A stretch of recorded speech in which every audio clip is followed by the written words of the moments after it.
di gouvernement bu yees bi nga xam ni président de la république sampaat na ko jiital ci bopp bi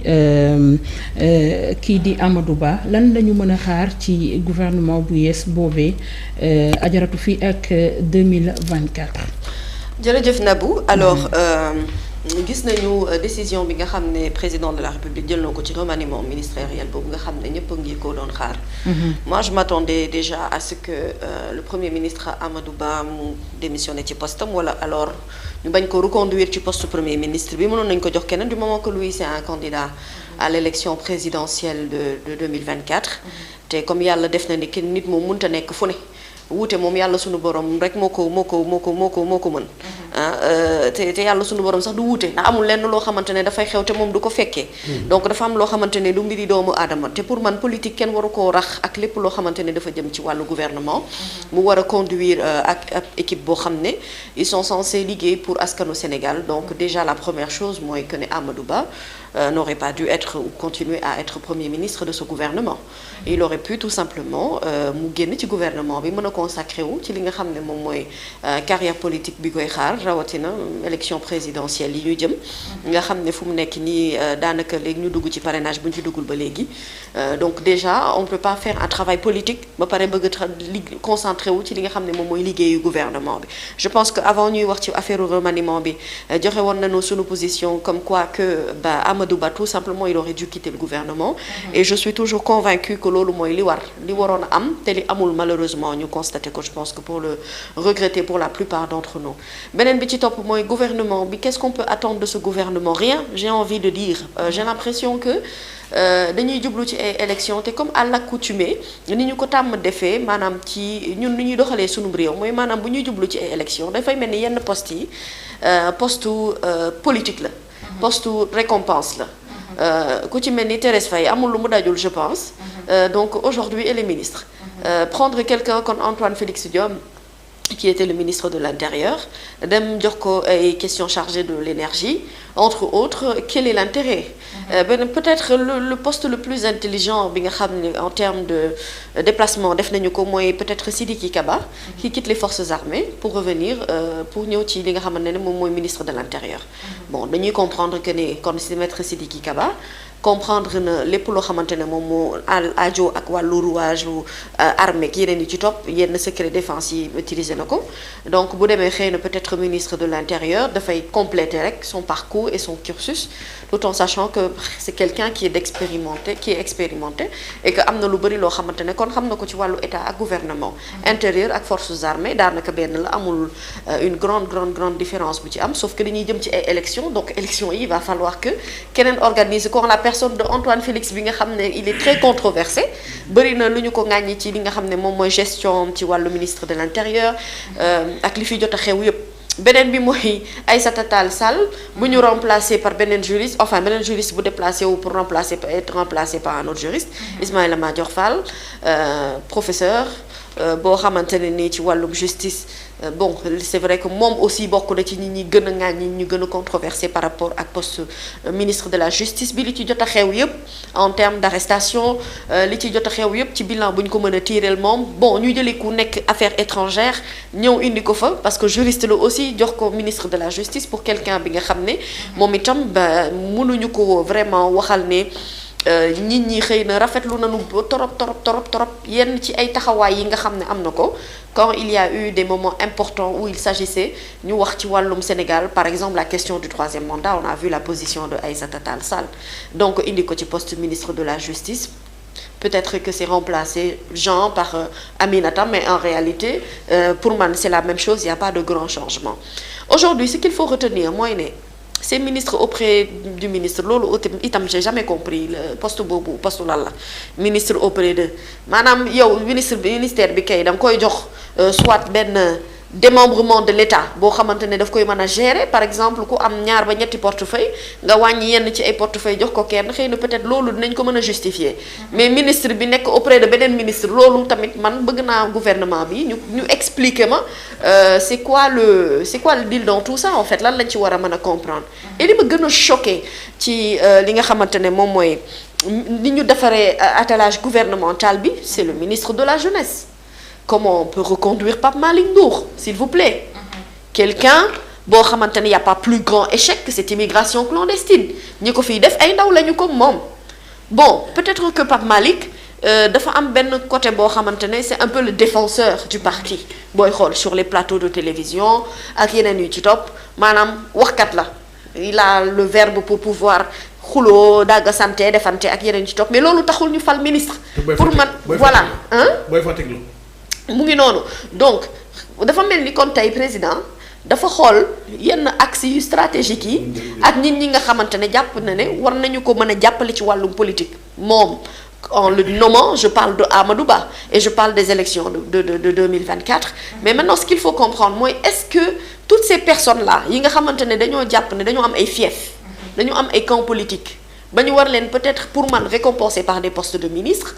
est-ce que ce fief-là est toujours là? Est-ce que mu ngi exister ba tey? Est-ce que poids politique bi mu ngi fi ba tey? J'ai envie de paraphraser Pa Assane qui dit souvent que ñoom bëriwuñu et donc aujourd'hui il faut que ñu comprendre ne gis nga pour man nguur buy daanu ak loo mënti def it finalement tu ne prends même pas les bonnes décisions yi nga xamante ne moom moo gën.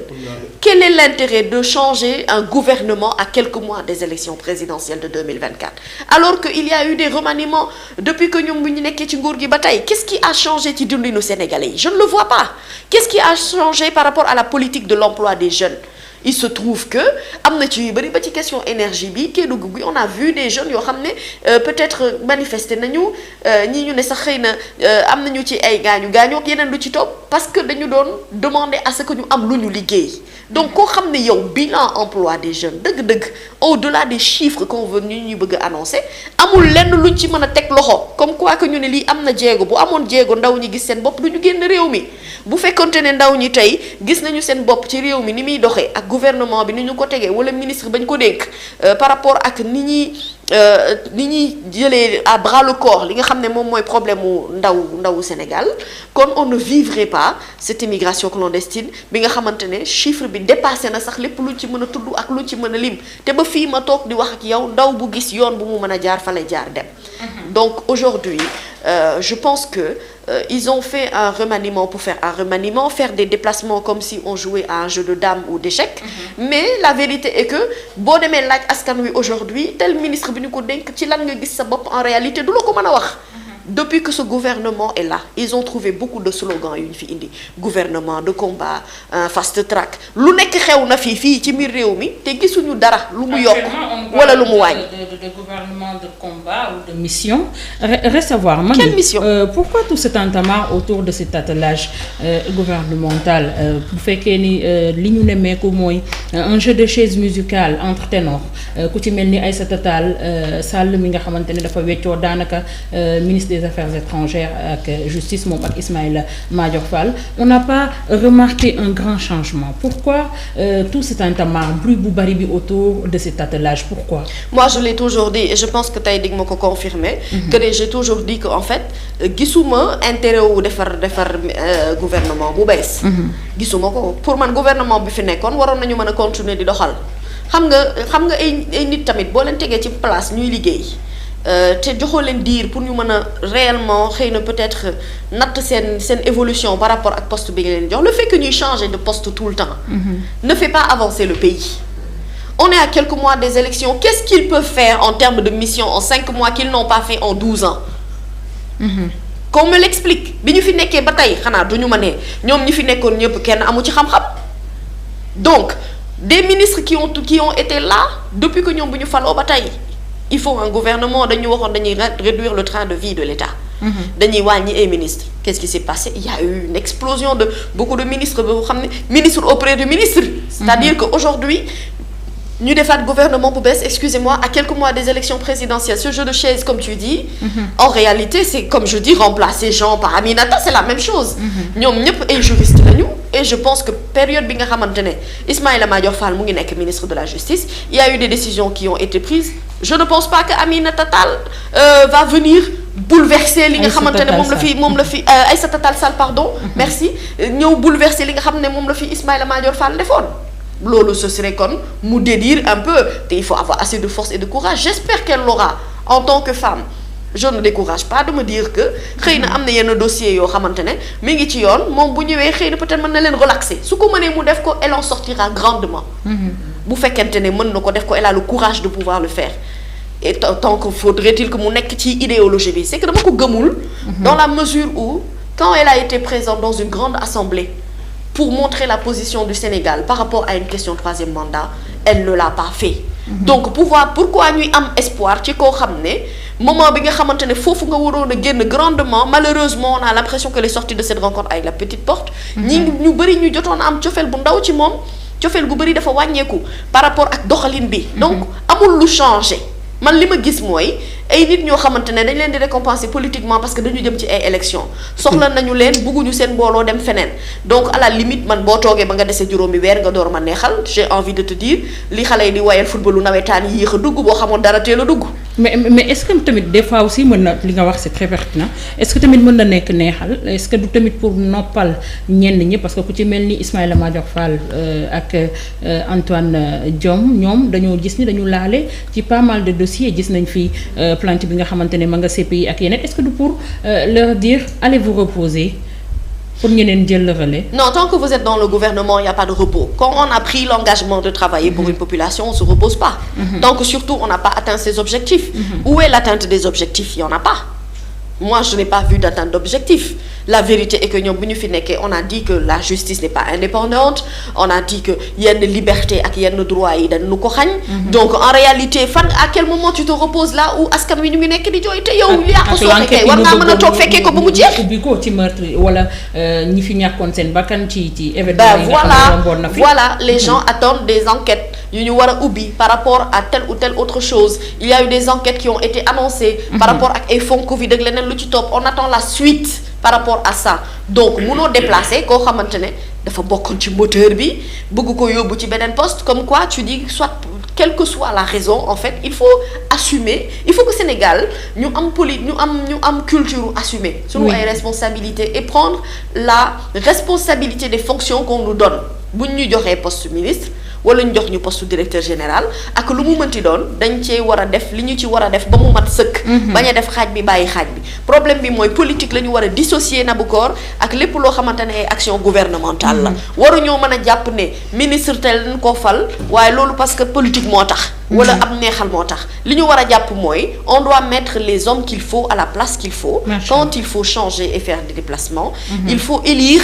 des personnes yi nga xamante ne ils ont toute la compétence qu'il faut par rapport à tous les domaines. yi nga xam ne moom la ñuy dénk gouvernement bi te duñu laalee dara ak wàllu politique bu boobaa nit ñi dinañu mën a concentrer wu ci li nga xamante ne moom moo ñor askan wi parce que bu ñu fàtte ne au final fu muy mujjee yëpp mooy askan bi mooy juger askan wi mooy àtte moom mooy xool dëgg-dëgg ndax mën na tirer bilan bu positif wala bu négatif par rapport ak li nga xamante ne moom la fi gouvernement bi def ba tey te boobu ba tey daal li ma jàpp mooy askan waa ngi jooy te seen i rongañ feregul. d'accord balaa may ñëw ci yaa Seydi ndaxte mën nañu xaar ci gouvernement bu yees bi wala kii di Amadou Ba mu daal di takk biiram mën a régler lii di l'état qui gangrène le tissu social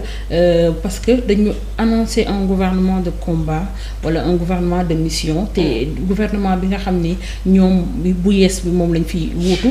gouvernement de combat lañ gisoon waaye gisuñu benn combat boo xamante ne mëne nañ ko pour